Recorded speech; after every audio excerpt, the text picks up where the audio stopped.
Ngayong araw nga po pala mga idol, marami naman po tayong bisita mga idol, taga Hamindan, Tapas Capiz, at kapitan nga po pala yung isa dito sa barangay Pangabat, at yung isa nga po pala mga idol na nakabag ay maglalaro ng boxing dito sa aming banwa ng Tapas, kasi by December may nagpa-boxing po dito. Kaya ang sabi niya sa akin, nagkunta-kanay po kami sa cellphone na magpatigayon ba sa mga idol nga magpalista diri sang boxing sa banwa sang Tapas. Nag-abala pa nga po sila, dumala pa sila ng 2 piraso na bangos at saka isang piraso na ulo ng baboy. Kaya ang ginawa ko yan, pinirito ko lang muna yung bangos, kasi yung baboy matagal pang lulutuin dyan. Ilaga ko lang muna yung kanilang ulo mga idol, at tamang tama mga idol ay pagdating nila kanina, nagluluto po ako ng tanghalian ng aking mga tagagawa ng aking pispan, munggo at saka langka yan. Tapos nilagyan ko ng karne, sarap yan mga idol, yan ang tunay na laswa. Tapos sabayan ko ng pinirito na pinakas yan mamaya. Ay abaw, saka namiton nga mga idol, ginalutuan ko kidang akon nga mga tauhan mga idol para mabakas-bakas kid sila mag-ubra blahaw.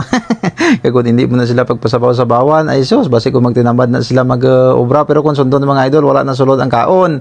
Kaya ginahatagan ko lang na sila bugas dito sa ubos, kag sila lang ang matigang, kaya ginahatagan ko lang sila sudan. Pero subong adlaw ginlutuan ko sila, kasi nakita ko daw parang sobrang kapoy na po sila, at maya nga po pala mga idol ay dumating na nga po sila, at pinauna ko lang po silang kumain. Yung aking mga bisita doon ay naghihintay lang muna, at pagkatapos ng kumain ng aking mga tagagawa ay at agad naman po kaming kumain. Dito na po ako sumabay sa aking mga bisita na kumain, hindi ako sumabay na kumain kanina doon sa aking mga tauhan, kasi araw-araw nakikita naman kami ng aking mga tauhan, yung aking mga bisita, minsan naman kami magsama-sama, kaya sumabay na po ako ng kumain sa kanila. Mamaya na lang daw kami magparagaak pagkatapos daw namin kumain. Kaya ang sabi ko sa kanila, walang problema. Busga nyo, ibusong nyo ay para manami iga doon niya paragaak nyo. Rololog, salamat din sa imo. Ikaw ang halapan sa mga tao. Ikaw gingamit na instrumento sang Ginoo para magsadya sa tao. Rololog, salamat din sa imo. Ikaw ang kalipay sa mga tao. Ikaw gingamit na instrumento sang Ginoo para magsadya sa tao. Ikaw ang tapangat sa bugal sang taga-Tapas. Ikaw ang naging rason kung naman sila nagbakas.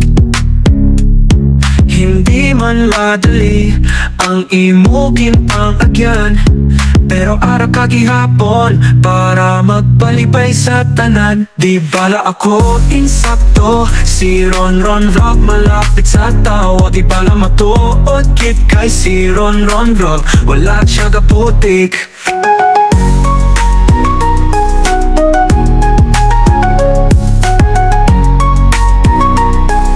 At pagkatapos na nga po pala namin kumain yan mga idol, ay nagparagaak na po kami. Hindi talaga walang paragaak pag may bisita ka, kahit walang bisita. Araw-araw nagpaparagaak po ako. Tanduay Select lang talaga ang malakas mga idol. Kayo, nakatikim na ba kayo ng Tanduay Select? Pag Tanduay Select na kayo at saka Dark, kampiyon yan sa ating katawan.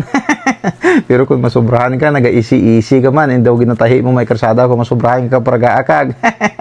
Yan ang pagkakaiba ng ating paragaak, ay barato na, epektibo pa, at saka hindi pa po masakit sa bulsa. At saka meron nga po pala silang tinitinda na pandesal, Junjun pandesal with malunggay. Diyan nyo lang po makikita yan sa Badyangan Street ng Hamindan. Baka gusto nyo tumikim ng masarap na pandesal, pangkapi sa umaga, tapos sabay si kungkong bla, tapos sabay higop-higop sang kape, sabay sausaw sang pandesal, ay abaw, bisan hindi ka na ka pamahaw.